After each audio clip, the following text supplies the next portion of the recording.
ایک لقمہ حرام کا کھا لیا ہے، اب تیری دعا جو ہے وہ 40 دن تک تو قبول ہی نہیں ہونی، لہذا مانگنے کی ضرورت ہی کیا ہے۔ اس کا مطلب یہ نہیں ہے، اس کا مطلب یہ ہے کہ دعا قبول کرانے کے لیے لقمہ حرام سے بچ جاؤ، منہ کے اندر لقمہ حلال جانا چاہیے، اور پھر خدا نہ خواستہ اگر بھول کے چلا بھی گیا ہے، اللہ تعالیٰ معاف فرمائے، بچنے کی خدا تعالیٰ توفیق دے، لیکن پھر بھی دعا مانگنی چاہیے۔ اللہ پاک قبول فرمائے یا نہ فرمائے یہ اس کی مرضی ہے۔ تو دعا مانگنا اللہ تعالیٰ کی ذات کو بہت ہی پسند ہے۔ اللہ تعالیٰ کے نبیوں نے اللہ کی بارگاہ میں دعا مانگی ہے، آدم علیہ السلام سے لے کر حضور علیہ السلام تک اللہ کے نبیوں نے، اللہ کے رسولوں نے دعائیں مانگی ہیں۔ ان میں سے ہمارے باپ حضرت سیدنا آدم علیہ السلام نے دعا مانگی، ربنا ظلمنا انفسنا وان لم تغفر لنا وترحمنا لنکونن من الخاسرین، کہ یا پروردگار عالم ہم نے اپنی جانوں پہ ظلم کیا ہے۔ میں بڑی حکمتیں ہیں، یہ بڑا لمبا چوڑا یہ سلسلہ ہے، میں اشارتاً عرض کرتا ہوں۔ دیکھو نا، ہم بھولتے ہیں، نقصان ہوتے ہیں، خرابیاں پیدا ہوتی ہیں، اور پھر اس کا کچھ حل ہوتا ہے۔ جیسے امام صاحب بھول جاتے ہیں نماز پڑھاتے پڑھاتے، تو پیچھے سے مقتدی جو ہے وہ لقمہ دیتے ہیں، حل نکل آتا ہے۔ اگر مقتدی بھی لقمہ نہ دیں تو نماز جو ہے وہ دوبارہ پڑھنی پڑتی ہے۔ اور کئی معاملات ہوتے ہیں گھروں کے اندر، بھول کر کوئی کام ہو جاتا ہے یا بھول کر منہ سے بات نکل جاتی ہے، تو جس کا نتیجہ ہے وہ نقصان کی شکل میں نکلتا ہے۔ ہمارے بھولنے سے نقصان ہوتا ہے، لیکن اللہ کے نبی بھولتے نہیں بلکہ خدا کی طرف بلائے جاتے ہیں، اللہ کی طرف سے بلائے جاتے ہیں۔ ہم بھولتے ہیں تو شیطان کی طرف سے بھولتے ہیں، اللہ کے نبی بھولتے ہیں تو رحمان کی طرف سے بھولتے ہیں۔ تو جب اللہ کے نبی بھولتے ہیں تو اللہ کے نبیوں کے بھولنے کی وجہ سے نقصان نہیں ہوتا بلکہ فائدہ ہوتا ہے۔ ایک فائدہ حضرت آدم علیہ السلام کے بھولنے کا یہ ہوا کہ بھول کر انہوں نے شجر ممنوعہ کا دانہ کھایا تو زمین پر آئے تو ہم پیدا ہوئے، کیونکہ آدم علیہ السلام کو خدا نے زمین کا خلیفہ پیدا فرمایا تھا، جنت کا خلیفہ پیدا نہیں فرمایا تھا۔ جنت کے اندر اگر آپ رہے تھے تو خدا تعالیٰ کے حکم سے رہے تھے، اور چند عرصہ رہے بطور ٹریننگ کہ دنیا کے اندر آپ نے جانا ہے، آپ نے اس طرح خلافت کرنی ہے۔ تو اس لیے آدم علیہ السلام کا سبب بنا شجر ممنوعہ کا دانہ کھانا، زمین کے اوپر آنے کا سبب بنا۔ اگر زمین پر تشریف نہ لاتے تو آدم علیہ السلام کی پشت سے تو ہم نے بھی پیدا ہونا تھا، تم نے بھی پیدا ہونا تھا، مشرق سے مغرب، شمال سے جنوب تک تمام انسانوں نے پیدا ہونا تھا۔ اور ہندو بھی انسان ہیں، سکھ بھی انسان ہیں، عیسائی بھی انسان ہیں، یہودی بھی انسان ہیں، کافر بھی انسان ہیں، مشرک بھی انسان ہیں، یہ سارے کے سارے انسان ہیں۔ تمام انسانوں نے حضرت آدم علیہ السلام کی پشت سے پیدا ہونا تھا۔ تو جنت جو ہے وہ تو بنائی گئی ہے مسلمانوں کے لیے، کافروں کے لیے جنت نہیں ہے، مشرکوں کے لیے جنت نہیں ہے، بت پرستوں کے لیے جنت نہیں ہے۔ تو اس لیے اگر آدم علیہ السلام وہاں جنت کے اندر ہی رہتے تو کیا ان مشرکوں نے، کافروں نے جنت کے اندر پیدا ہونا تھا؟ جنت تو مسلمانوں کے لیے ہے، وہ عدت للمتقین، وہ جنت جو ہے وہ تو متقی پرہیزگاروں کے لیے اللہ پاک کی ذات نے تیار فرمائی ہے۔ تو لہٰذا کافروں کو اپنی پشت سے نکالنے کے لیے اللہ پاک نے حقیقت میں فرمایا، پیارے آدم شجر ممنوعہ کا دانہ کھا لو تاکہ تمہارے زمین کے اوپر جانے کا سبب بن جائے۔ تو اس وجہ سے آدم علیہ السلام نے شجر ممنوعہ کا دانہ کھایا، حکم تھا نہ کھانا، لیکن رضا خدا کی یہ تھی کہ کھا لیں، اور کھائیں گے تو زمین پر جائیں گے نا۔ تو پھر یہ آدم علیہ السلام نے جب دانہ کھایا تو جنتی لباس اتر گیا، تو خدا تعالیٰ نے فرمایا کہ تم بھی زمین پر اتر جاؤ۔ آدم علیہ السلام کو اتارا ہندوستان کی زمین پر، حضرت حوا کو اتارا سری لنکا کی زمین پر۔ ایک دوسرے کو ڈھونڈ رہے تھے، ڈھونڈتے میدان عرفات میں پہنچ گئے۔ میدان عرفات میں جب دونوں کی ملاقات ہوئی، آدم علیہ السلام نے حضرت حوا کو پہچان لیا، حضرت حوا نے حضرت آدم علیہ السلام کو پہچان لیا۔ تو 350 سال تک آدم علیہ السلام میدان عرفات میں جبل رحمت کے اوپر بیٹھ کر خدا کی بارگاہ میں گریہ وزاری کرتے رہے، ربنا ظلمنا انفسنا وان لم تغفر لنا وترحمنا لنکونن من الخاسرین، کہ یا اللہ ہم نے اپنی جانوں پر ظلم کیا ہے، اگر تو نے ہمیں معاف نہ کیا اور ہمارے اوپر رحم نہ کیا تو ہم نقصان اٹھانے والوں میں سے ہو جائیں گے۔ یہ آدم علیہ السلام کی مانگی ہوئی دعا ہے جو ہم تم آج بھی مانگ رہے ہیں۔ اور ان کے بولنے کا ایک فائدہ یہ ہوا کہ تاکہ آنے والے لوگوں کو پتہ چل جائے اگر کوئی بندہ بھول جائے تو پھر معافی کیسے مانگنی ہے۔ تو آدم علیہ السلام نے دعا مانگی تو ان کی پیروی کرتے ہوئے، ان کی اطاعت کرتے ہوئے، ان کے طریقے پر عمل کرتے ہوئے ہم بھی دعا مانگتے ہیں۔ بلکہ بخاری شریف کی حدیث پاک میں آتا ہے، نبی پاک علیہ السلام کہ آپ نے ارشاد فرمایا کہ جب حضرت آدم علیہ السلام 350 سال 350 سال اللہ کی بارگاہ میں گرہ وزاری کرتے رہے تو جناب جبریل علیہ السلام نے اللہ کی بارگاہ میں دعا کی، یا پروردگار عالم اب تو آدم علیہ السلام کی توبہ قبول ہونی چاہیے۔ تو خدا تعالیٰ نے ایک روایت میں آتا ہے کہ آدم علیہ السلام نے جب سر اٹھایا تھا، جب آپ کے جسم کے اندر روح ڈالی گئی تھی تو آپ کی سب سے پہلے نظر عرش الہی پر پڑی تھی، اور عرش الہی کے اوپر لکھا ہوا تھا لا الہ الا اللہ محمد الرسول اللہ، سارے پڑھو صلی اللہ علیہ وسلم۔ او وقت یاد آ گیا، یا اللہ جب تو نے میرے جسم کے اندر روح ڈالی تھی تو میری نظر جب عرش الہی پر پڑی تھی تو میری نظر پڑی تو وہاں ایک تحریر لکھی ہوئی تھی، ایک طرف یا اللہ تیرا نام لکھا تھا، دوسری طرف تیرے محبوب حضرت محمد رسول اللہ صلی اللہ علیہ وسلم کا نام لکھا تھا۔ تو یا اللہ اس نام پاک کا واسطہ میری توبہ قبول فرما۔ تو خدا نے توبہ قبول فرمائی۔ دوسری روایت میں آتا ہے کہ حضرت جبریل علیہ السلام کو خدا تعالیٰ نے حکم دیا کہ پہاڑوں میں جا کر اذان پڑھو۔ جب اذان پڑھی جناب جبریل علیہ السلام نے، اذان پڑھتے پڑھتے جب آئے اشہد ان محمد رسول اللہ صلی اللہ علیہ وسلم، تو فوراً آدم علیہ السلام کے کان کے اندر جب یہ اذان کی آواز پڑی تو نامی اسم گرامی سنا تو اللہ تعالیٰ کی بارگاہ میں دعا کی، یا پروردگار عالم اس نام پاک کے صدقے، اس نام پاک کے وسیلے سے یا اللہ میری توبہ قبول فرما۔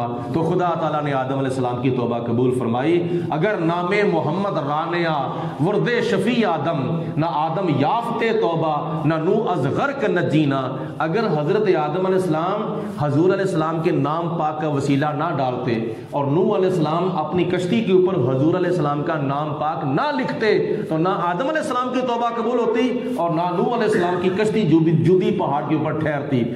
آدم علیہ السلام کی توبہ قبول ہوئی ہے تو نام مصطفیٰ کے صدقے، نوح علیہ السلام کی کشتی جودی پہاڑ پر ٹھہری ہے تو نام مصطفیٰ کے صدقے۔ تو حضور علیہ السلام کے نام پاک کا واسطہ ڈال کر دعا مانگی جائے تو خدا تعالیٰ دعا کو قبول فرماتا ہے۔ تو اسی طرح یہ دعا مانگنے کا بھی طریقہ ہے۔ آخری الفاظ میں عرض کر رہا ہوں، یہ دعا جب مانگنی ہے نا تو پہلے نمبر پر اللہ کی بارگاہ میں عاجزی انکساری کرتے ہوئے دعا مانگنی ہے، اپنے دل کو حاضر کرتے ہوئے۔ ہمارے پیر صاحب فرماتے ہیں کئی لوگوں نے ہاتھوں کی ٹھوٹھی بنائی ہوتی ہے تو دھیان جو ہے دائیں بائیں ہوتا ہے، توجہ کہیں اور گئی ہوتی ہے تو دعا مانگی، یہ دعا مانگنے کا طریقہ نہیں ہے۔ دعا مانگی جائے یا 4 زانو ہو کر بیٹھو یا 2 زانو ہو کر بیٹھو۔ تو جب دعا مانگنی ہے تو یہاں تک بھی حدیث پاک میں آتا ہے کہ نبی پاک علیہ السلام کے ہاتھ مبارک اکثر اوقات سینے کے سامنے رہتے تھے، اور دوسرے نمبر پر دونوں ہاتھوں کی انگلیاں سیدھی کعبے کی طرف ہوتی تھیں۔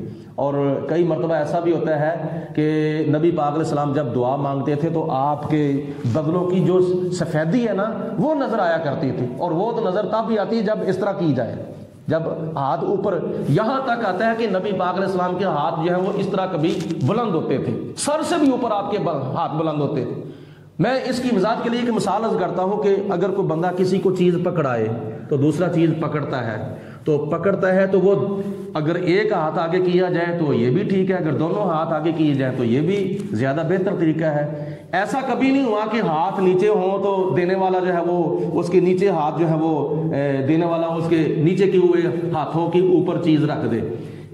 دینے والا تو دے رہا ہے لیکن لینے والا اس طرح لے یا نیچے سے اس طرح کر کے اپنا ہاتھ سے پکڑے، تو یہ طریقہ نامناسب ہے۔ جب کوئی چیز بندہ کسی کو دیتا ہے تو آگے سے پکڑتا ہے نا تو اس طرح ہاتھ بلند کر کے پکڑتا ہے۔ جب اللہ کی ذات پاک کی بارگاہ میں دعا مانگی جاتی ہے تو خدا کی رحمتوں برکتوں کا نزول ہوتا ہے۔